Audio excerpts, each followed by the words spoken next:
A large distribution center that's been closed for 2 years now has a new owner. Plus, road crews get ready for another batch of snow. Well, we begin tonight with a controversial election recount in Middle Smithfield Township. This is the Pocono Report. I'm George Roberts. And I'm Marie Johns. Ballots are being recounted to determine who actually won last fall's Winona Lakes Board of Directors election. For months, the residents in the private community have been involved in a heated debate with the association. Well, News 13's Tiana McLeese talked to the board's current president about the issue. She joins us now live with more. Tiana? Well, George, the board's president refuses to take sides on this issue, saying he has to remain neutral. However, he admits that there is some pretty strong evidence suggesting election fraud, and he says that's why a recount has to happen. Property Owners Association President Jim Ritter is relying on accounting firm Kirk Suma and Associates to recount the votes. He and another board member stand watch as each ballot is examined for a second time. The people of Winona Lakes, they have a right to be represented by the directors they voted for. Shortly after the Halloween election, multiple complaints from homeowners concerning the integrity of votes counted resulted in this 7-page ombudsman report detailing 3 counts of election fraud. The findings are based on discrepancies discovered by the firm hired to count the ballots. There were a couple ballots disqualified for the lack of signature. They didn't meet their bylaw standards.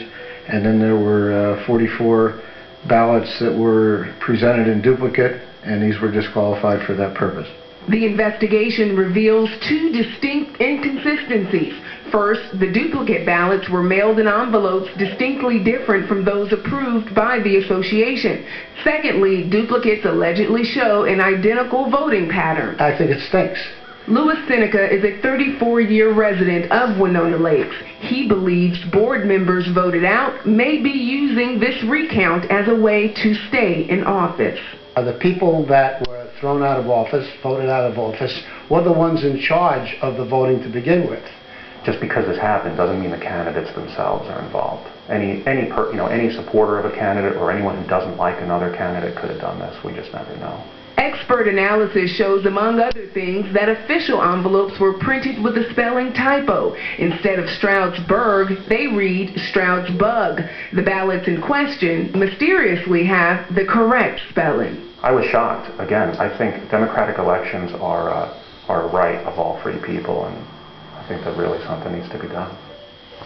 Now, the president said this is the very first time this has ever happened in the Winona Lakes Community Association history. He says serial numbers may be printed on future ballots to prevent this from happening again. His position is not affected by the outcome of the election. However, 2 members voted out may be put back on the board pending the outcome of this recount. The results are expected to be announced this weekend at a special meeting. Reporting live in Monroe County, Tiana McLeese, News 13. All right, thank you.